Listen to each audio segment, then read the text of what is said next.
En Éthiopie, les bonnes œuvres du Premier ministre se poursuivent. Abiy Ahmed a annoncé mardi qu'il accordait une amnistie à plus de 13 000 personnes détenues jusque-là.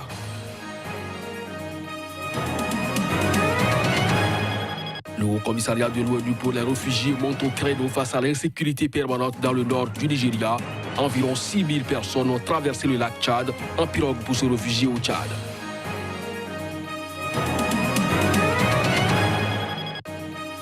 Au Soudan, les manifestations ne faiblissent pas. La police soudanaise a encore tiré mardi des gaz lacrymogènes dans la ville d'Omdurman pour disperser des manifestants.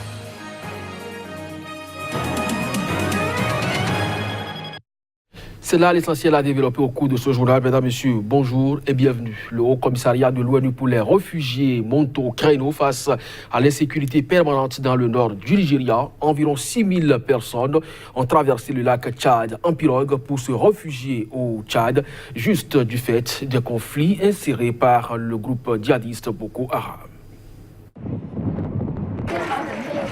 L'attaque du groupe djihadiste Boko Haram dans la ville de Baga fin décembre a déclenché un exode d'ampleur. Environ 6 000 réfugiés, d'après le Haut-Commissariat de l'ONU pour les réfugiés, auraient déjà fui l'état du Borno pour le Tchad voisin.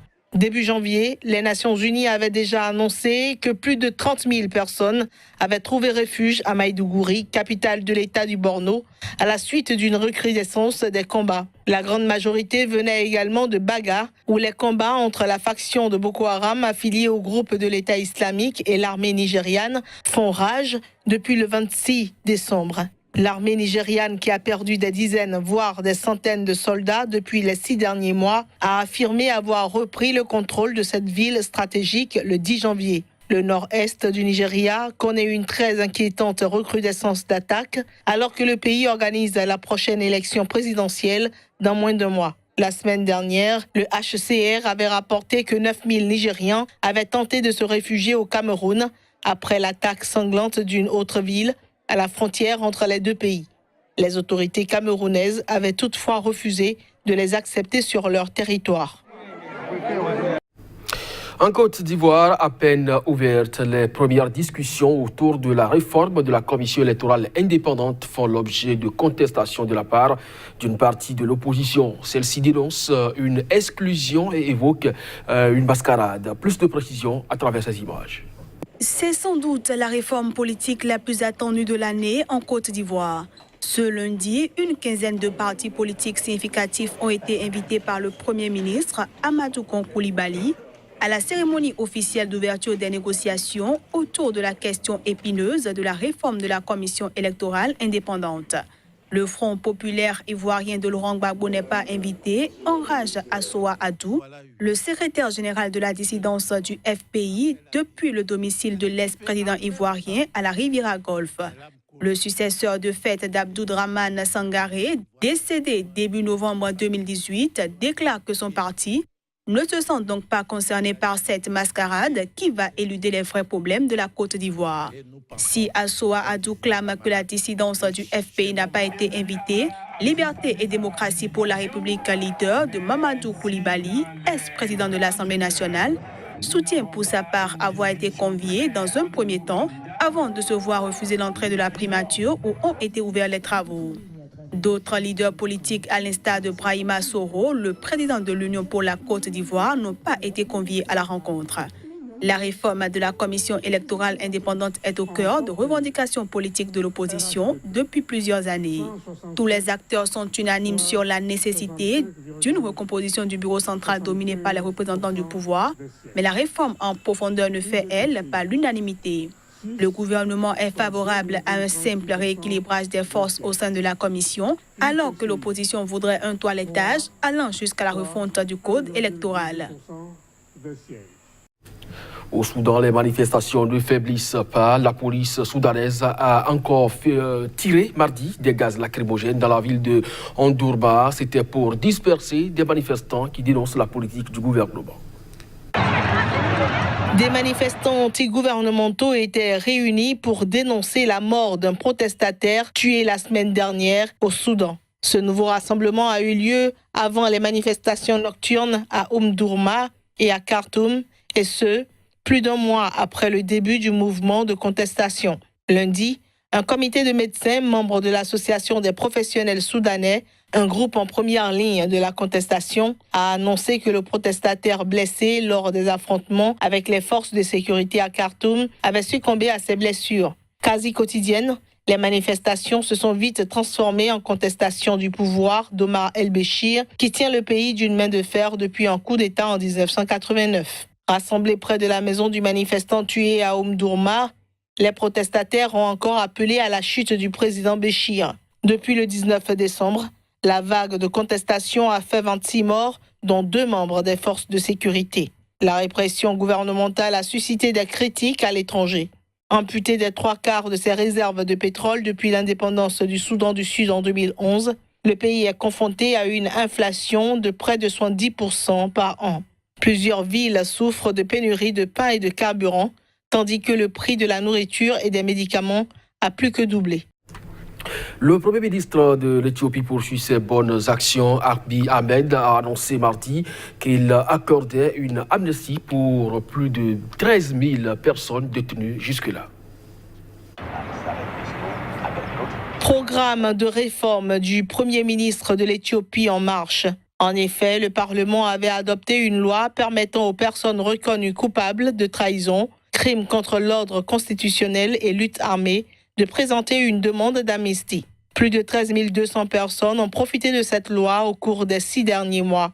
Le pays avait connu 2 ans de troubles antigouvernementaux qui avaient amené le gouvernement à proclamer 2 fois l'état d'urgence, provoqué des centaines de morts et des dizaines de milliers d'arrestations. Dès son entrée en fonction en avril dernier, Abiy Ahmed a cherché à mettre un terme aux insurrections de groupes séparatistes ainsi qu'à diverses violations des droits fondamentaux. En juin, il a publiquement reconnu des actes de torture commis par les services de sécurité en les décrivant comme une forme de terrorisme. Depuis, il a libéré des dissidents et permis le retour au pays de groupes interdits. Il s'est engagé à organiser des élections libres et équitables en 2020. Le Parlement éthiopien a approuvé jeudi une loi réglementant la vie des réfugiés, qualifiée par le Haut Commissariat de l'ONU pour les réfugiés de l'une des plus progressistes d'Afrique. Les forces armées égyptiennes ont annoncé ce mardi la mort de 59 djihadistes présumés et de 7 militaires dans de récentes opérations. Une annonce qui intervient près d'1 an après le début d'une vaste campagne contre le groupe État islamique dans la région. Les précisions. La mise en œuvre d'opérations a conduit à l'élimination de 44 extrémistes, ont annoncé les forces armées dans une vidéo retransmise à la télévision. 15 autres extrémistes ont été tués lors d'un raid préventif de la police, selon l'armée qui n'a pas donné de précision sur les lieux de ces opérations. Un officier et 6 soldats sont morts en matière durant les affrontements et le nettoyage des foyers terroristes ont également indiqué les forces armées.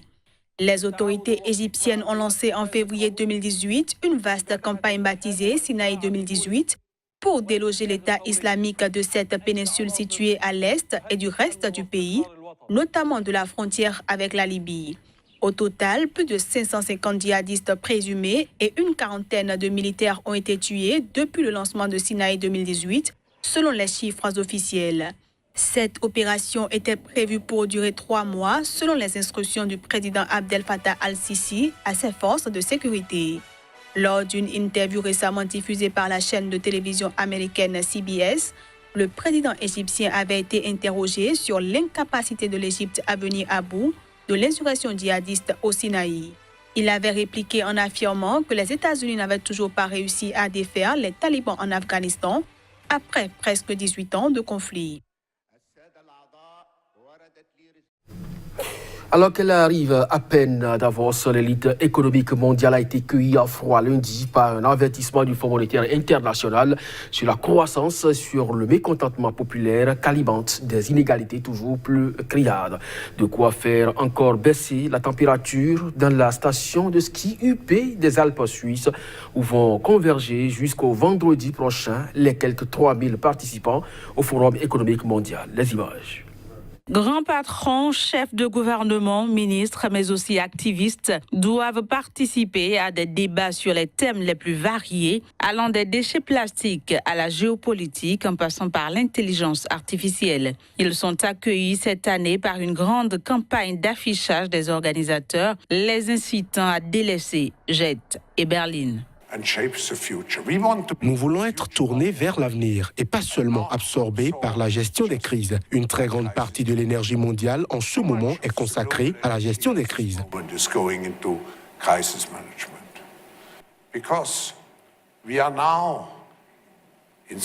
Nous sommes maintenant, d'une certaine façon, dans une bataille entre les robots et l'humanité. Nous ne voulons pas devenir les esclaves des nouvelles technologies. Alors, la mondialisation doit viser à être centrée sur l'homme. Globalization has to aim at being human-centered. Let's not forget, multilateralism has helped to lift hundreds of millions. N'oublions pas que le multilatéralisme a aidé des centaines de millions de personnes à sortir de la pauvreté, mais aujourd'hui, nous ne pouvons plus nous permettre d'abandonner des gens à l'ère des médias sociaux et si nous prenons conscience de la justice sociale. Un des chouchous de Davos l'année dernière, le président français Emmanuel Macron a justifié son absence cette année par un agenda surchargé, sans doute retenu par la crise des Gilets jaunes. Le forum se déroule également en l'absence du président américain Donald Trump qui a renoncé en raison de la fermeture partielle des administrations fédérales depuis plus d'un mois, un record historique sur fond de crise politique autour de sa politique d'immigration. Theresa May y a aussi renoncé pour cause du Brexit, de quoi céder le devant de la scène au nouveau président brésilien Jair Bolsonaro, arrivé lundi en fin d'après-midi, mais aussi au chef du gouvernement italien Giuseppe Conte. Retour à Madrid pour Cristiano Ronaldo, mais à la Casa Tribunal. La star planétaire du ballon rond a été condamnée ce mardi par la justice espagnole pour fraude fiscale à une peine de 2 ans d'emprisonnement ferme. Une peine qu'il n'aura pas à purger, mais il devra s'acquitter d'une lourde sanction financière. Les précisions. Alors qu'il avait demandé pour des raisons de sécurité à pouvoir entrer dans le bâtiment en voiture, ce traitement de faveur lui a été refusé par le président du tribunal. Lunettes de soleil sur le nez et tout sourire, habillé de noir, CR7 est arrivé main dans la main avec sa compagne Georgina Rodriguez vers 9h40 au tribunal, situé dans le nord de la capitale espagnole, avant d'en repartir vers 10h25. Les 2 ans de prison ont été commués en amende de 365 000 € parce qu'en Espagne, les peines allant jusqu'à 2 ans ne sont généralement pas appliquées aux personnes sans antécédents judiciaires. Le juge du tribunal madrilène en charge de l'affaire a en outre imposé une sanction financière d'environ 3,2 millions d'euros à l'attaquant portugais, transféré l'été dernier du Real Madrid à la Juventus Turin, selon la décision publiée par le tribunal. Un porte-parole du tribunal n'était en revanche pas en mesure de dire dans l'immédiat si l'amende prononcée par le juge s'ajoutait aux 18,8 millions que Ronaldo était convenu de payer au fisc au terme d'un accord passé en juin dernier. Le parquet de Madrid avait lancé en juin 2017 ses poursuites contre Ronaldo, qui avait été auditionné 1 mois plus tard. Il avait alors assuré dans un communiqué n'avoir jamais rien caché ni avoir eu l'intention de pratiquer l'évasion fiscale. L'accord entre le fisc espagnol et le portugais a permis à ce dernier d'échapper à un procès coûteux en termes d'image et à l'issue duquel il risquait une peine plus lourde. C'est sur cette note sportive que nous refermons cette édition. Merci à vous de nous avoir suivis. Très bonne journée en compagnie des programmes de SICA.